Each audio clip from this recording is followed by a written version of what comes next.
question.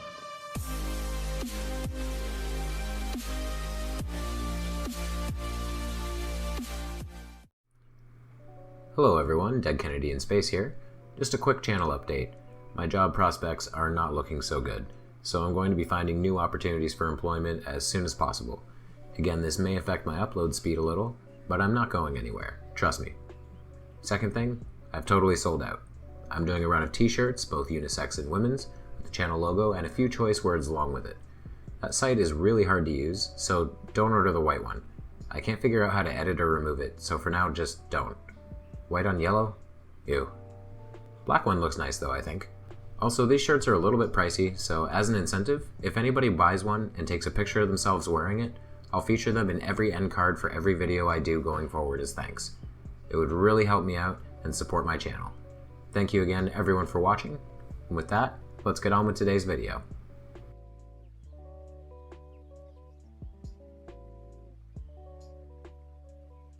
Cherry picking. Both a fun way to spend a summer afternoon, and a terrible way to form arguments and debates. Flatards love to cherry pick. They love to delve into thousands of years of scientific research in order to find the two key sentences that they think will support their narrative. In my opinion, this is one of the most intellectually dishonest things a person can do. It is plain evidence of echo chambers and mental defense mechanisms at work. To acknowledge an entire body of work that runs contrary to your belief, and then pick out tiny pieces of it and act like they've discovered some great secret. What I'd like to do today is go through a few examples of flat earth cherry picking, and use this to not only prove the globe, but to discredit every flat earther who attempts to appeal to authority. Problem is, every authority agrees that the earth is round. First up, Southern Israelite. What a master of cherry picking. Now, I'll make an admission here. I've never actually watched any of Southern's original content. I first heard of him after seeing him debate Red's rhetoric on the Non Sequitur show, and since then, I've decided I don't need to see any of his content. If he can't make an argument without babbling about Newton and Neil deGrasse Tyson, he sure can't come up with anything good with a script at his side. So what I'd like to do here is pick out a few choice moments, cherry pick a few choice moments, from his debate with Reds and with his follow-up debate with Godless Engineer. I already made an intro video for the producer to play at the 5-minute mark. We got that. Yeah. My name is a Southern Israelite. I'm a Protestant Bible believer and proud Judaizer, descended from an ancient English family, but currently... Oh my God, who the hell cares? As we will see from our consideration of Galileo, the two are radically different. This brings me to my first argument for the flat earth. Galileo, when confronted with the well-known fact that Mars and Venus appear geocentric when observed with the naked eye. Galileo. Throughout his opening, Southern makes various appeals to Galileo, Copernicus, and Sir Isaac Newton. He intentionally chose texts that are dense and difficult to interpret at a glance, making it seem like these great thinkers align with him. However, here are some basic facts. Sir Isaac Newton discovered and first formulated gravity, and Galileo's observations of Jupiter categorically disprove a geocentric model. Basic fact, the Galilean moons orbit Jupiter, therefore the Earth is not the center of the universe. I don't fully understand how one can appeal to people who proved the Earth's round nature in order to prove the Earth isn't round. It's completely contradictory. Next, in the Assayer, Galileo tells us, quote, the use of a telescope is always the same, unquote. Yet in the Sidereal Messenger, Galileo also tells us that the telescope does not magnify celestial bodies in the same degree, saying that the telescope, quote... And again, he appeals to Galileo, just ignoring the body of work Galileo did that contradicts the geocentric model. He's finding pieces he wants from people he thinks are the all-knowing priests of the heliocentric church and throwing out all the rest. You don't get to quote Galileo and then just pretend that Jupiter and its moons don't exist. And he says that the percentage, the probability that we know the distance of the stars, pretty much any celestial body other than the moon. He says the moon is an exception, but any celestial body other than the moon, the probability that we know the distance is 0.1%. That was his exact quotation from the Logic of Modern Physics. Wait a second. We can't know the distance to stars, but we can know the moon? How much do you want to bet that Mr. Brigman says that the moon is 238,000 miles away? How much do you want to bet nobody would name a crater on the moon after a guy who says you can't know anything about space? There he goes again, cutting and chopping wherever he sees fit. So let's go ahead and move to the Felix Baumgartner observation, since you're not going to bring up anything of relevance to the equatorial telescope mount. So I'm just going to leave that as TBD. Sounds good enough to me. So let's go ahead and look at the Felix Baumgartner observation. And I have one question for you. Was that camera on a gimbal of any kind? I'm not sure. It doesn't matter Really? because the comparison is not between gimbal and non-gimbal. It's between what the image at ground level and the image at 128,000 feet. This isn't anything to do with cherry picking. I just wanted to play that clip. First time I heard that, I was laughing really hard along with Reds. A gimbal has nothing to do with where the horizon line's gonna be. Really? Really? Really? Alright, let's move on to his follow-up debate with Godless Engineer. From Carlo Rovelli, from Neil deGrasse Tyson, from the documents I showed last time. Nobody can see this curvature. Neil deGrasse Tyson says you can't see it all the way up to 128,000 feet. So if that's the case, you have the burden of proof, not me. And there he goes quoting Tyson again.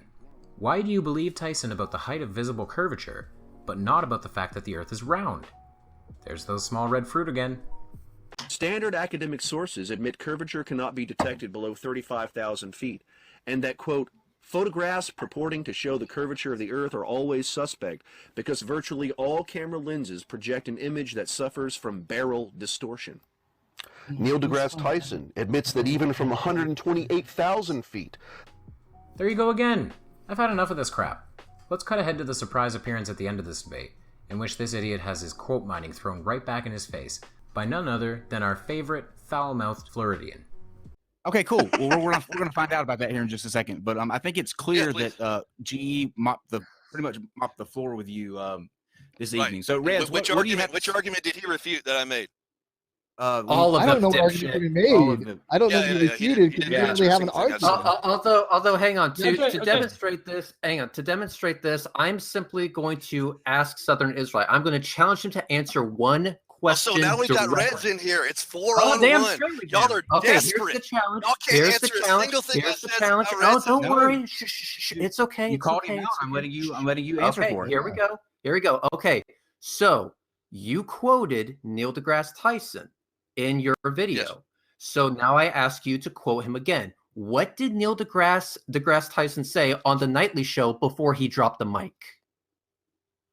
That this is gravity, and then he dropped the mic. And what did he say before that? He said this is gravity, and then he dropped the mic. What? No. What did he say before this is gravity? Come on, you got it. Dude, I don't memorize everything Neil deGrasse Tyson says. Oh, I don't know. then let me inform you. The Earth isn't f***ing flat. So that's right, B.O.B. When you stand on the shoulders of those who came before, you might just see far enough to realize the Earth isn't flat. And by the way, this is called gravity. Now, let's move on to Apollo. The moon missions are a go-to for flat Earth cherry picking. This can be basically summed up with one question. Why would you trust NASA's word on every single thing about the moon landings, but not believe that they actually went? Let's get into some specifics here. First, the famed lost tapes. Every moon hoaxer likes to go on about how NASA lost all of the telemetry data for the moon missions. What this means is that they once saw a video where someone from NASA said we lost some tapes, and they took this moment and ran with it. I haven't seen anything that indicates the telemetry data is even in existence, and as I said, even if we had it, we don't have the machines to play it back. The problem with running with it is that you miss the context. What actually happened is that NASA lost telemetry tapes that were recorded from their slow scan television, tapes that were recorded specifically as backups in case the live television broadcast failed for any reason. So in fact, they lost nothing important from one moon mission. Flurfs love to forget that there were 5 more lunar landings after that, and 1 failed attempt. Next, let's talk about the Van Allen belts. Before I go into it, let me just explain what the belts are for anyone who may not know. Named after their discoverer, James Van Allen, the Van Allen radiation belts are a zone of energetic charged particles that have been captured by Earth's magnetic field. The two main belts extend from roughly 640 to 58,000 kilometers in altitude. The belts are extremely hazardous for manned space travel as well as satellites, and have been a constant obstacle in modern space travel development. So, why are the Van Allen belts relevant to the Apollo missions? Well, the Flatard claim is that there is no way the Apollo spacecraft could pass through the belts without killing the astronauts, because, you know, radiation works in real life just like in video games.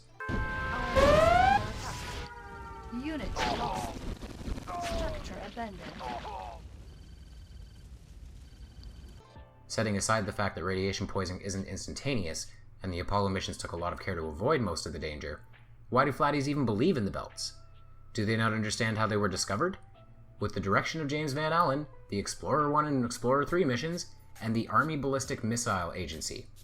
It would have been NASA if the missions were done just a few months later, but the administration had yet to actually be formally founded. In short, the same people who told you the belts exist told you we went to the moon. But as usual, flat earthers pick out one fact and discard those that don't suit their narrative. The last thing I'd like to address in regards to cherry picking is my own channel. I get a fair amount of comments from flurfs. Usually they're incoherent ramblings about scientism, indoctrination, and how I'm not ready to wake up yet. That one's my favorite. If there was ever a time when I would have been susceptible to buying into flat earth, it was 2 or 3 years ago when I actually knew very little about the heliocentric model. These days I've adopted an evidence-based mindset, and with that, you're not going to get me to believe in this nonsense. Sometimes I get slightly more intelligible comments. Only slightly though. They'll speak up when I talk about photos of Earth or space agency work. They'll speak up when I challenge the basic flatty principles. No bendy water, no visible curve, no evidence of spin, blah blah blah. But what I find most interesting is what they don't speak up about. They haven't spoke up about my request for a flat Earth model. They haven't spoke up about the incompetence of the globe deception conspiracy. They haven't spoke up about earthquake epicenter detection, equatorial telescope mounts, the 50-minute unbroken ISS tour with Stephen Swanson, or my 3 questions that flurfs can't answer. So, why don't they have anything to say about these subjects? It's very simple. They have no answers. These are all unrefuted globe proofs, and because they can't run to the University of YouTube to find an answer from their favorite yoga instructor, they have nothing to say. They prefer to cherry-pick subjects that they consider to be easy targets, mostly because they think their flurf gods have already debunked these subjects. They haven't, but that's beside the point. They don't answer the hard questions, and the reason for it is extremely obvious. They're too stupid to answer any of them. Thank you all very much for watching. If you like this video, please give it a like. If you want to see more, please subscribe to my channel, which is Dead Kennedy in Space. As usual, my name is Kevin, and I'll see you over the curve, Space Cowboys. To me, it underscores our responsibility to deal more kindly with one another and to preserve and cherish